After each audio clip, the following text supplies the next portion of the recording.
And then Scott, how about you? Same thing.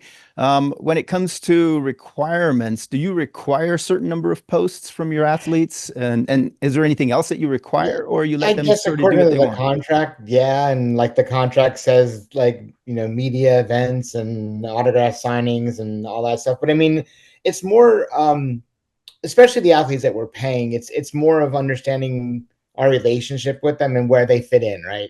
Okay. And if we're going to do an event, a sales meeting, and we want somebody to come in, making them available to that. The social media is interesting because I differ a little bit.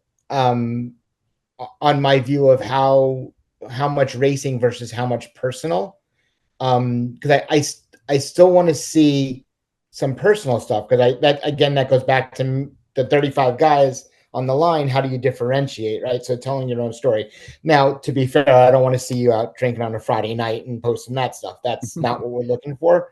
But with all the high school graduations coming up now, we have a lot of young athletes. It's kind of cool to see personal and racing mix in because I still feel like that makes people understand who you are, right? And that in turn helps sell our product. Um, And we'll have a whole the session on other, personal branding too, because it sounds like, your 100%. personal post is how you brand yourself as an individual. We have a session on that coming up. But so your individual is your racing as well. Like there, I don't see as much of a dividing line with them. I see them more as kind of a linear thing. Um, it was interesting. You made a comment about doing stuff at the races. Um, yeah, I've had athletes that have several years ago. We used to make a product that was a helmet cleaner, and it was very difficult to kind of use. Nobody really understood it. I had a mini bike racer that was buying cases and doing demos in the pit area, showing his friends how to use it.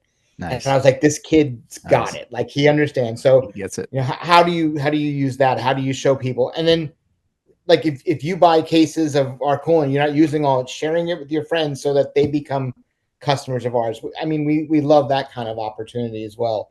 So Um, sharing with your friends as in sampling, or do you give your riders samples to give out to others? no, a lot, but a lot. I mean, so when you buy a case of engine ice, you're set for a Okay. pretty long while. You're not changing coolant a lot, right? So a lot of the guys will just, and that's how. So back to the beginning of engine ice, that's how it grew. In 2000, the original founder Dave Kimmy was making product and just handing it to racers to try. Here, like try this, use it, and we still have guys now 24 years later that are still using that product. The Wow. Renners, Ronnie and Ricky and all that whole family still uses the product. I send them product whenever they ask me for it because they're 25 years into the business. Those were Wow. the original guys that started, and they number one, they understand the product works, but then they've got behind the story that we've told as a brand. Like we're keeping people cool, we're doing it the right way, we're doing propylene glycol, we're doing all the stuff that became engine ice. They're part of the fabric of the brand now. And that's kind of when I went. I mean, most of my athletes are around for a long time. I don't They have are. a lot of teams that are in and out in a year. I try to stay with people for a long time.